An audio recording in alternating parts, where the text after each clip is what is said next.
Next email's from Marie. Hi, Owen. I love your show. I've been following your channel for a while, and I was wondering if you think the Apostolic Church is a cult. I'm an atheist myself, but I currently work at a company owned by a large family who's apostolic.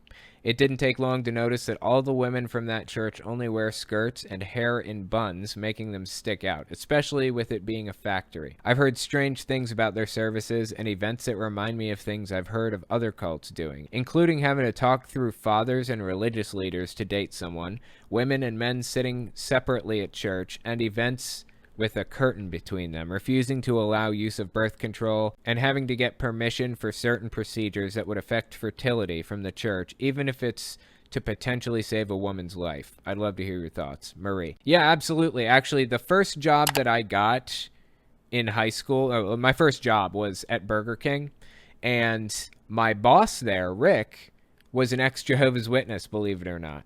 And he desperately wanted me to get out of that religion. Desperately. I was 16, maybe 15. I worked there for 3 years, I think, until I was 19, maybe. And he told me that he didn't like the fact that I was a Jehovah's Witness and he wanted me to leave. And he would tell me more when I turned 18. That's what he said. So I turned 18, still worked at Burger King for 2 years, and I said, all right, I'm 18, tell me. And he basically started preaching to me about his church, which was an apostolic church. He went to an apostolic church. The whole 9 yards, exactly what you were saying. The women wore long skirts, they had long hair, they had to go through men for all of their permission for anything they ever wanted to do, the whole 9 yards, dude. It is incredibly disconcerting that there are people out there that are so completely, deeply brainwashed in this and probably never have a chance. He got a girl from his apostolic church hired on there. He was the general manager, so he hired her on. And she was super nice, but obviously brainwashed. And it's so sad to me that Rick left Jehovah's Witnesses for that. Of all things, he recognized how wrong Jehovah's Witnesses were, but didn't see it in the Apostolic Church. It is so incredibly sad, man. I wonder where that guy is today. Anyway, thank you for the email. It was a very interesting trip down memory lane. I should probably cover Apostolics at some point, because it's a very interesting set of beliefs. Oofu, I'm so sad that he was just as blind as the elders and wanted to pull you from one cult to another. Yep. Absolutely. It was really sad, dude. Wonder where he is now. It's a sad pattern we see where people who escape one cult enter another. Absolutely. That's why there are so many Catholics that are ex-JWs or Mormons that are ex-JWs. It's mind-blowing. But yeah, it happens a lot. More than you'd think, honestly. Makes me wonder if there are personality traits that make you more likely to fall victim to cults. I think so. I think, especially once you've fallen for a cult once, you're more likely to fall for another. We, as a community, me and you guys are more likely to fall for this kind of thing because of our experiences, probably. Do not ever think that you are above falling for scams or cults, because that's the first step to actually falling for them. Hey, this is Owen. If you're comfortable, leave your first name and state at the sound of the tiny truck backing up. Hi, Owen. My name is Patrick. I live in Vancouver, in Canada. I'm a Freemason, and I've been watching your show for a couple of months now. I'm kind of interested in why you haven't covered the Freemasons. Not like it's a cult or anything, but obviously it does get a lot of bad press and negativity. I would really like your comments on it. If you were thinking of doing a piece on Freemasonry, that would be wonderful.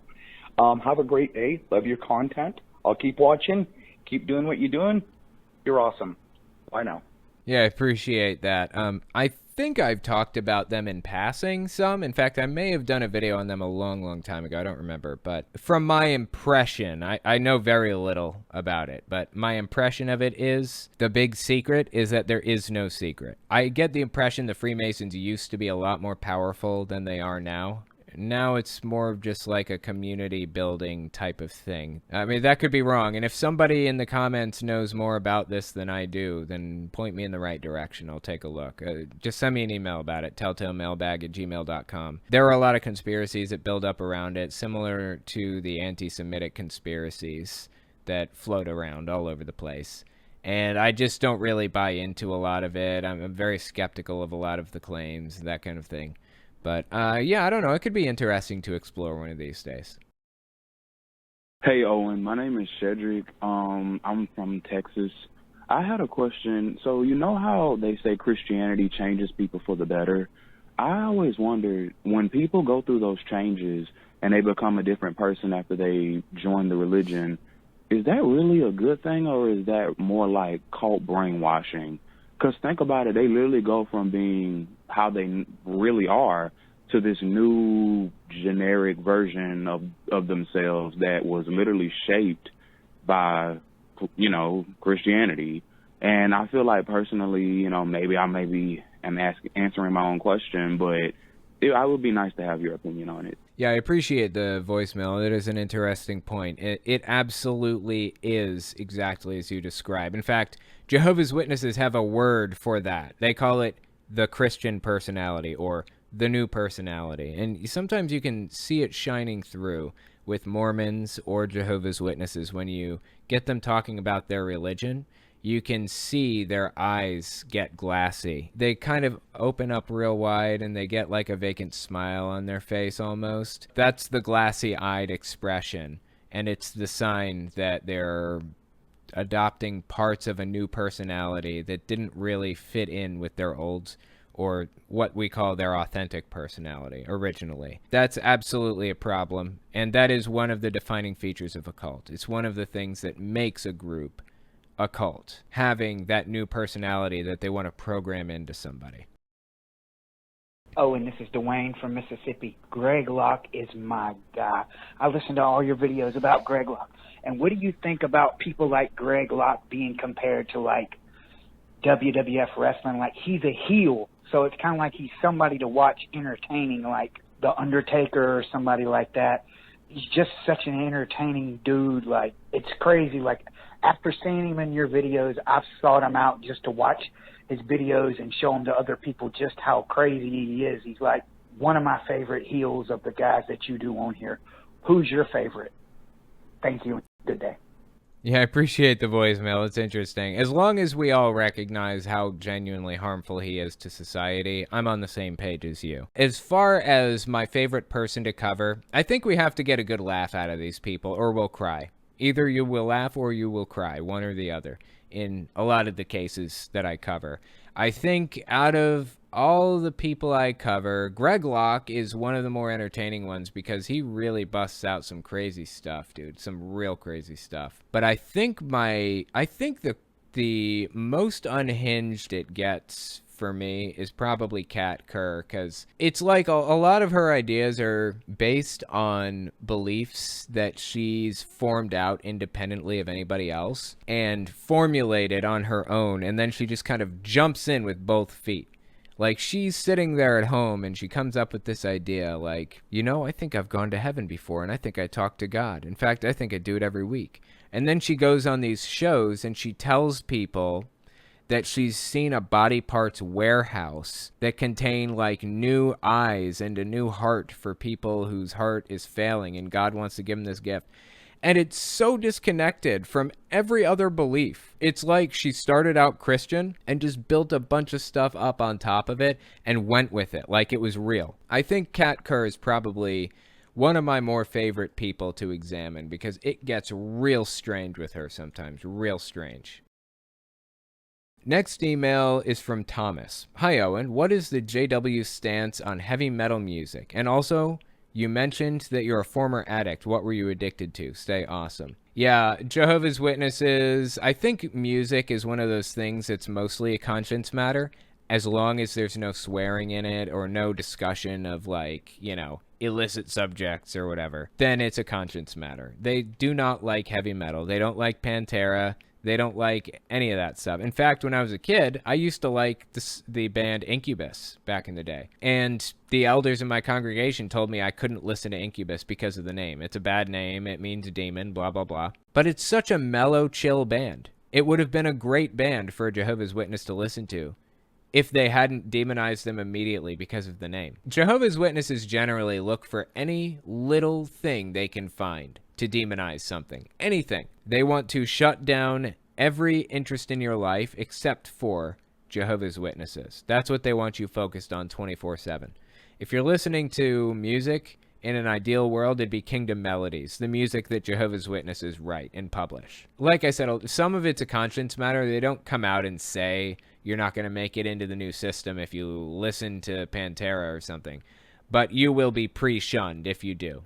People will be more cautious around you because they believe you to be a bad influence or whatever if you listen to Pantera. Also, what was I addicted to? It started out OxyContin, and then eventually moved to heroin when OxyContin was banned. West Virginia got hit with that epidemic hard, and I got swept up in it. Luckily, I'm better now, though, so there's that. Next email is from Tyler. Title is Still Not Understanding the Disconnect. Hi Owen, longtime fan, love everything you do. I've been watching your videos on and off for several years, but recently moved to small town Texas, living in an extremely Christian and far-right community, so I've started watching your videos more often just to keep my sanity. That sucks, man. I've lived in a small town, I absolutely understand. The more I learn about the community, the more confused I get. The people around here hate liberals and are very vocal about it, but they use food stamps, government-assisted health care, want higher minimum wages, etc. Aren't those socialist or at least liberal? How has the far right convinced people that use social programs that the left is so evil? Anyways, thanks again for everything you do, including keeping me sane. Best wishes, Tyler. There are a number of techniques that they employ, but one of the most popular is the fire hose propaganda technique. This is how they search for issues that will be useful to them. Fire hose propaganda is the technique of spreading as many propagandistic falsehoods out as you possibly can through every medium you can. Send out these ideas through Twitter, through Facebook, editorials, the newspaper, broadcast media, the radio, everything. Send it out through every medium you can and do it scattershot. Start calling everything communist. Start saying Obama is a Muslim. Start saying that there are biolabs and that Fauci funded the virus and everything. Just spread out every idea you possibly can and see which ones catch on social media. See which ones rise to the top. That's the idea behind fire hose propaganda. So they pick out these issues, and it's usually from a set of anti-worker stuff, anti-social program, anti-healthcare things. They'll spread those out, and whichever ones stick, they go with. And it's been this pattern for a long, long time. Really, it's been this way for 50 years.